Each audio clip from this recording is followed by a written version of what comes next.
Hey guys, welcome back to my channel.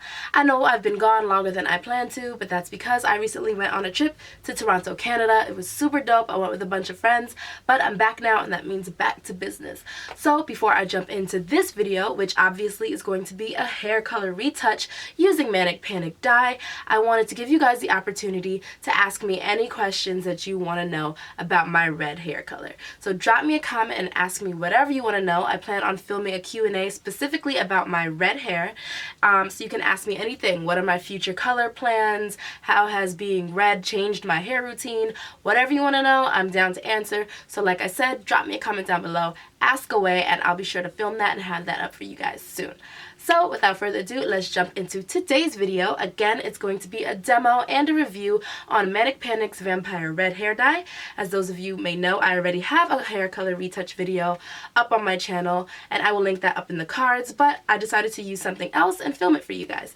So please stay tuned, give me a big thumbs up, it helps me out a ton, and subscribe to my channel for more natural hair and beauty videos. You already know I appreciate each and every one of you so much for your support.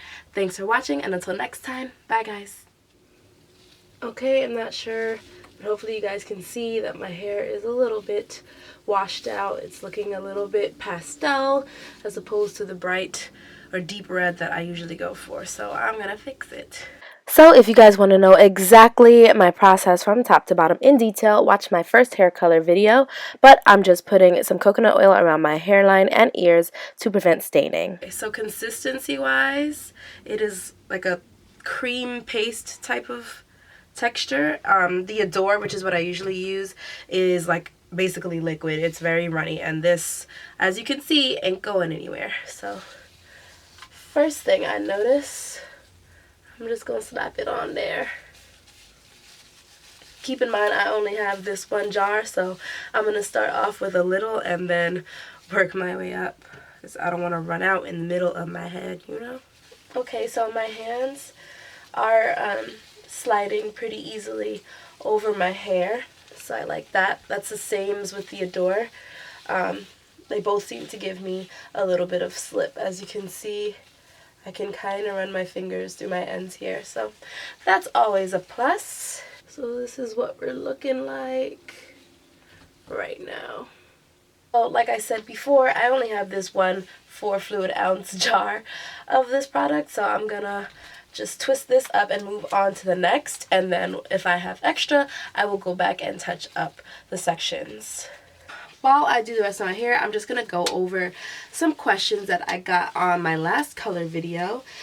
Just to clear things up, yes, my hair was blonde previously. I did not use bleach. I did a series of several at-home box dye color jobs. If you want to know the exact process that I went through to achieve my blonde hair, you can find all the information that you could ever need in my hair color story video. I will link that up in the card, so check that out.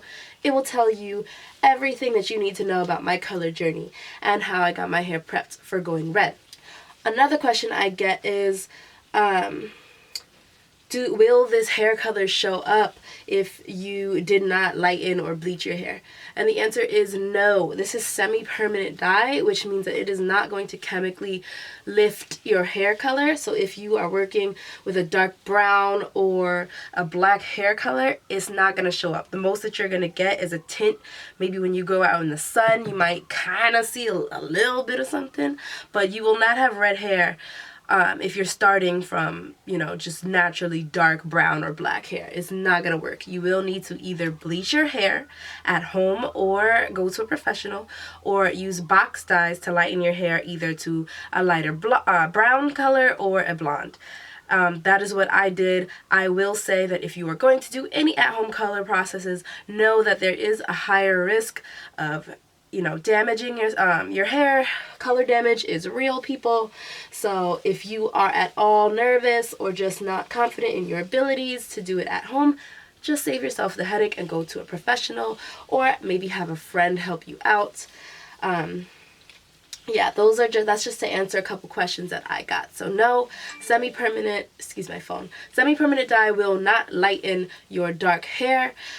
You will need to have pre-lightened hair in order for this Manic Panic or the Adore semi-permanent dyes to show up on your hair.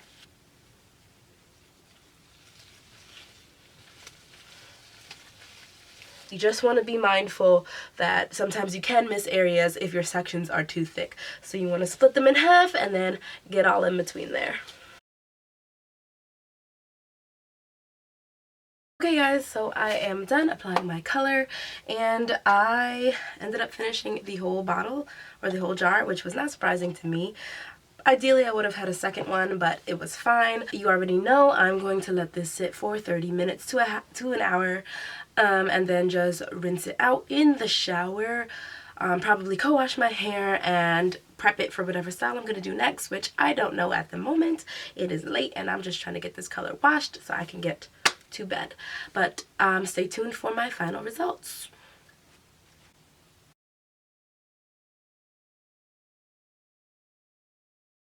So these are my results using the Manic Panic Vampire Red hair dye.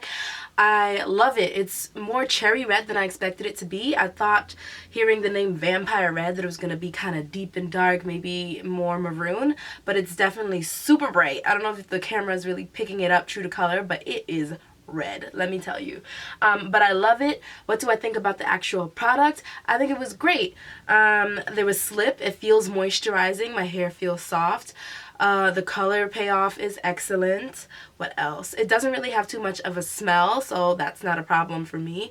The one thing that I might say that I don't like is that it's a screw top instead of a squeeze bottle, because you guys know I usually use a door, and that comes in a squeeze bottle, which I find is just a little bit more convenient in terms of being clean and tidy during your hair dyeing process, but you can't win everything, right? So that's about the only thing that I didn't like about it.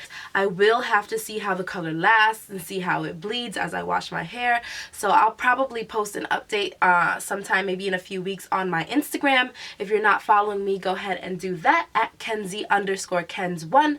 I always link it down in the description box for you guys, by the way. So if you have questions about where you can connect with me, always click that description box. But that's about it for this video, guys. I hope you enjoyed. Please give me a big thumbs up. It helps me out so much. And until next time, bye.